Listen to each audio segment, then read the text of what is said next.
부동산 학입니다. 자, 먼저 의의부터 설명을 드리고 교재를 보겠습니다. 사실 부동산 학은요, 아무리 읽어도 머릿속에 남는 게 없어요. 아주 난해합니다. 그럴 거예요. 그러니까 여기서 이제 핵심을 잘 짚어서 정리를 하셔야 됩니다. 먼저 교재 보기 전에요, 부동산 학에서 부동산이란 정의부터 하셔야 됩니다. 자, 학에서 부동산 정의는요, 꼭 기억합니다. 복합 개념의 부동산입니다.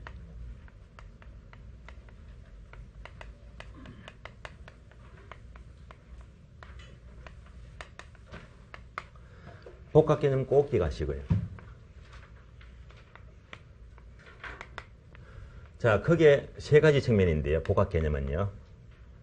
자, 첫 번째가 법률적 개념이 포함되고요.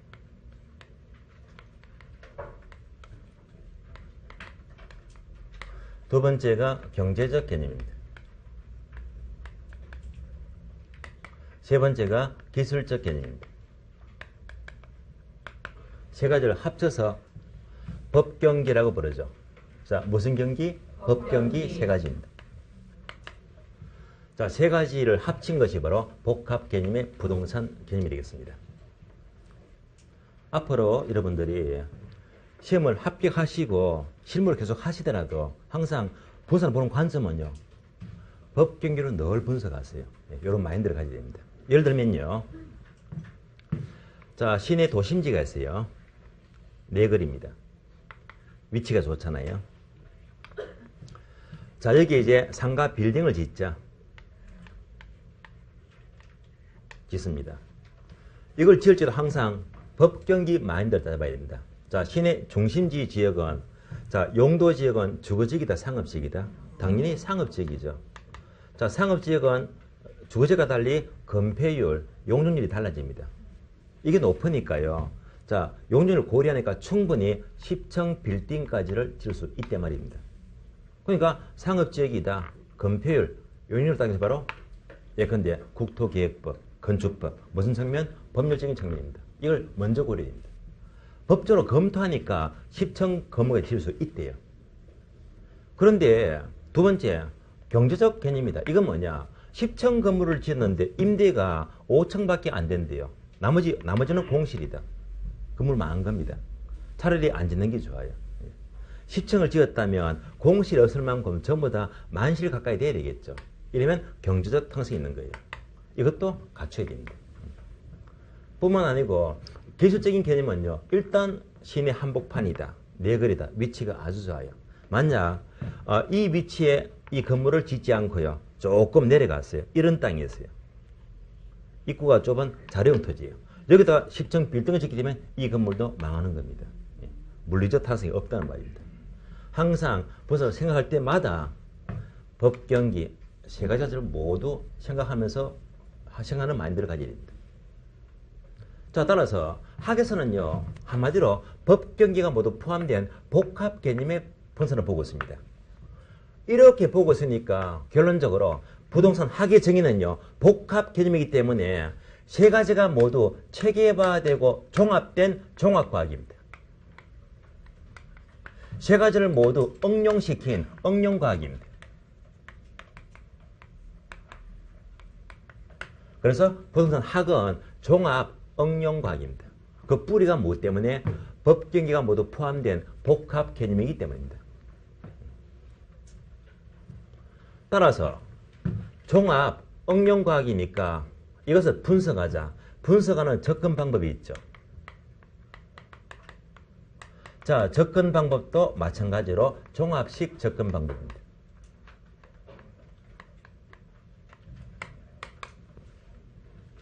그래서 항상 부동산 학에 정의하게 되면 종합 응용과학이다. 무엇 때문에? 법경기가 반영된 복합 개념 때문이고, 따라서 접근하는 방법도 종합식 접근 방법입니다. 교재 봅니다. 먼저 1번 학의 정의를 보게 되면 괄호 1번이면 3번 있죠. 시험에 강해야 됩니다. 시험에 안 나오는 거 다 버리세요. 2번, 3번 버리시고요. 1번만 보시면 돼요. 1번도요. 한 줄만 밑줄 하시면 돼요. 부동산 학이란 한 줄만 밑줄입니다. 부동산 활동의 능률화 원리 및 그 응용 기술을 계층하는 종합 응용과학입니다. 나왔습니다. 종합 응용과학이다. 이것은 무엇 때문에? 복합 개념의 부동산, 법 경기를 모두 반영한 종합 응용과학입니다. 그러면 앞에서요. 활동의 능률화 원리다. 능률화 원리가 다른 말로 이론 활동이죠. 이론 활동을 의미하고요. 응용 기술을 개척한다. 응용 기술은요. 다른 말로 실무 활동입니다. 그러니까 복합 개념을 법 경기를 모두가 이론과 실무를 모두 반영하는 종합 응용과학입니다.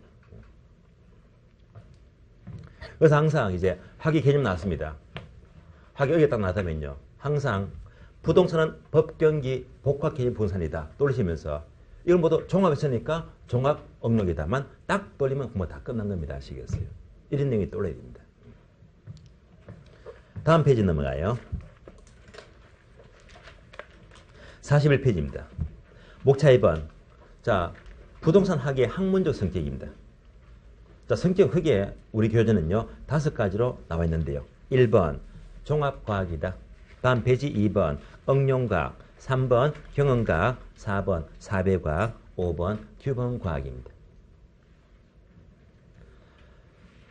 이 5개 목차 가운데 출제가 가장 많이 든 단어가요. 2번 동그라미. 바로 응용과학입니다.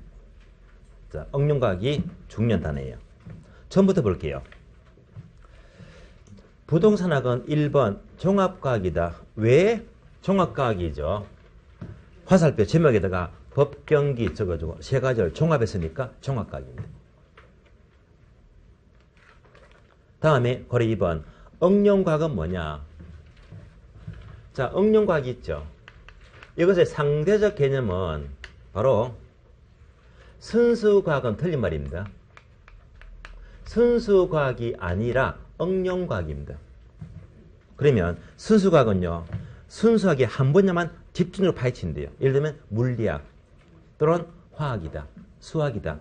한 분야만 파헤치면 바로 순수과학인데요. 부동산학에서는요. 법 경기를 모두 망라했기 때문에 모두가 응용이 되는 응용과학이지 순수과학은 될 수가 없다. 얘가 잘 나와요. 그래서 얘가 가장 중요한 순수과학 틀린 말입니다. 응용과학입니다. 세 번째, 경험과학입니다. 경험과학은 뭘 가리키느냐? 한 줄만 밑줄 하시면 돼요. 경험과학은 추상적 학문이라면 틀린 말입니다. 추상적, 뜬구름이 아니에요. 추상적인 것을 연구하는 것이 아니라 현실의 사실을 연구하는 구체적인 학문입니다. 그래서 추상적이 아니고 현실을 연구하는 구체적인 학문이 바로 경험과학입니다. 4번요. 사회과학입니다. 사회과학이죠. 사회과학이니까 틀린 말은 자연과학은 틀린 말입니다. 지구과학, 생물학처럼 자연 자체를 영원히 아니고 사회가 뭐죠? 인간과 부동산 관계, 이 자체를 연구하는 바로 사회과학입니다.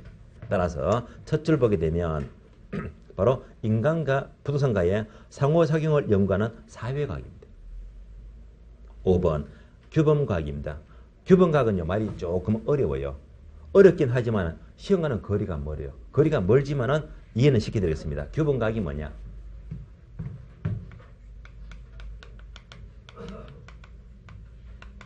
자, 규범과학이지 틀린 말은요. 실전과학은 틀린 말입니다.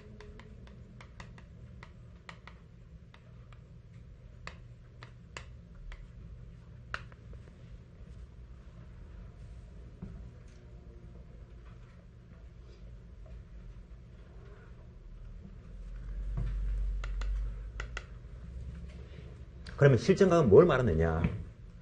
객관적인 인과관계만 연구합니다.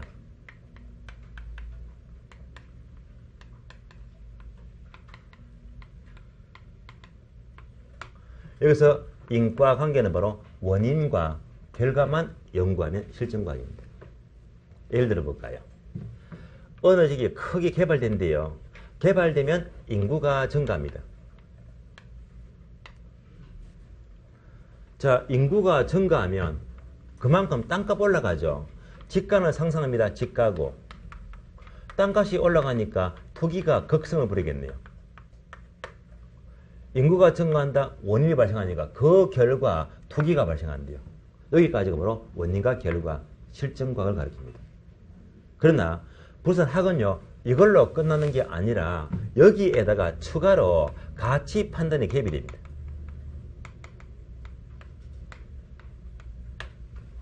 자, 가치 판단에 개입되는 것은 어떤 문제가 발생하면요, 문제를 해결해야 되겠죠. 개선 방안까지 연구를 해야 됩니다.